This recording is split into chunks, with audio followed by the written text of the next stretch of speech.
This set is possibly in transition to the flawed democracy status, whilst the authoritarian set is possibly irredeemable. International league tables come with their own limitations. To be sure they, of which the ease of doing business index is the best known, have their uses. Countries get incentivized to trim a lot of accumulated fat by updating processes, reforming unsupportive structures and improving poor outcomes. But the one big flaw of such indices is that they ignore the context in which countries and economies function and the history they are coming from. In short, they curate a very unequal cricket match between a well-honed team, say Norway, which is designated as the ideal, versus others.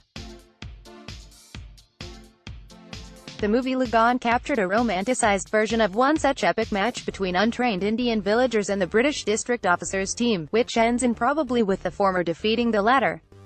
No such luck, however, in real life. The Economist Intelligence Unit's Democracy Index 2018, a political league table, consisting of 165 countries, is unbelievably picky about what constitutes a democracy. For starters, it is weird that South Asia, with a population of nearly 2 billion people, 26% of the global population, does not qualify as one of the 7 separate subsets. It is clubbed into a catch-all classification of Asia and Australasia, which comprises around 60% of the global population. Meanwhile, the residual 40% of the world's population is studied in as many as 6 subsets. Is this just ennui or depressingly short-sighted, old-world focus? Consider also that merely 20 countries with a share of 4.5% of the global population qualify as full democracies.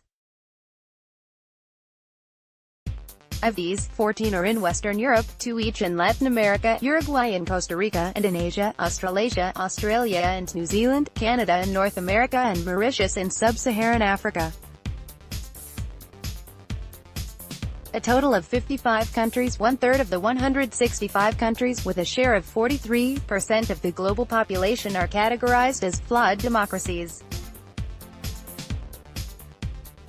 This is the aspirational lot, which includes India, the United States, South Africa, France, Greece, Italy, Japan, South Korea, most of Southeast Asia, Argentina, Peru, Brazil and Mexico. Countries beyond the democratic pale, like Russia, China, North Korea and 36 others, nearly one-third of all countries, with a 36% share of the global population, are classified as authoritarian. A similar number of countries with a share in the global population of 17% are classified as hybrid, examples being Bangladesh, Sri Lanka, Nepal, Pakistan and Bhutan. This set is possibly in transition to the flawed democracy status, whilst the authoritarian set is possibly irredeemable. One wonders what purpose such classifications serve beyond reinforcing the 1970s-style impossible objective of aid programs to make all developing countries into pale and often dysfunctional replicas of Denmark. Democracy is like God. There are many local variations, and these could be the best fit, as opposed to best practice, options for achieving the fundamental, desirable outcomes: voice, participation, accountability and civil freedoms. Cross-country assessments against a strict global template are notoriously flawed. Consider that South Korea, at rank 21, and Japan, at rank 22, are placed higher than the United States, at rank 25. This must really rankle in Washington. It also does not triangulate with the relative ground realities. India has a rank of 41 out of 165 countries.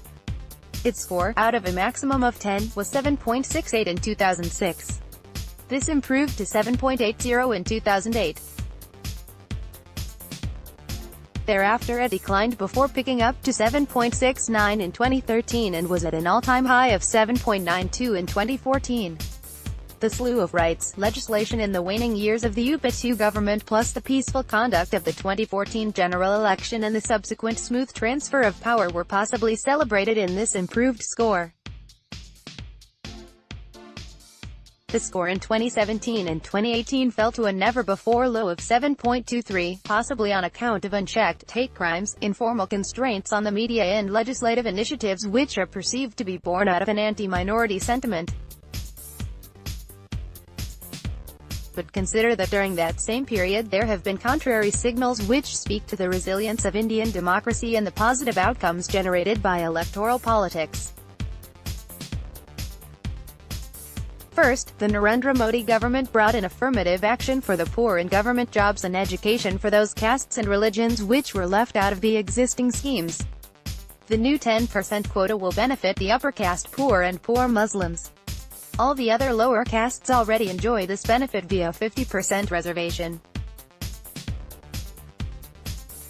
How does one weigh this progressive, never-before initiative against the regressive Hindutva preoccupation of the government for greater institutionalization of Hindu religion and culture?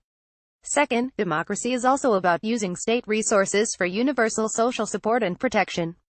The Modi government has initiated a cash transfer scheme for 100 million poor farming families, defined as possessing less than 2 hectares of land, an election sop, possibly, to dull the pain of farm distress resulting from a bumper crop and falling farm gate producer prices.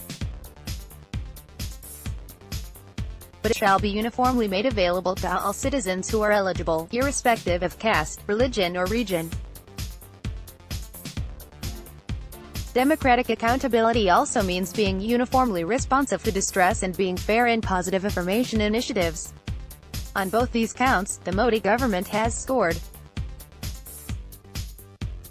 The significance of these steps can only be understood in the post-independence, historical context of complete disregard for the welfare of the poor among the upper castes and Muslims, the latter simply being left to the care of madrasas, religious schools, tightly controlled by the Islamic clergy.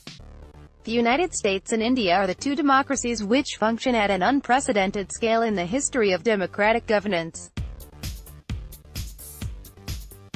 They also grapple with enormous economic and cultural diversity and embedded constitutional arrangements, which distribute political powers to subnational and local governments. The EU's democracy framework, by being blind to history and to context, is not doing itself any favors. End of.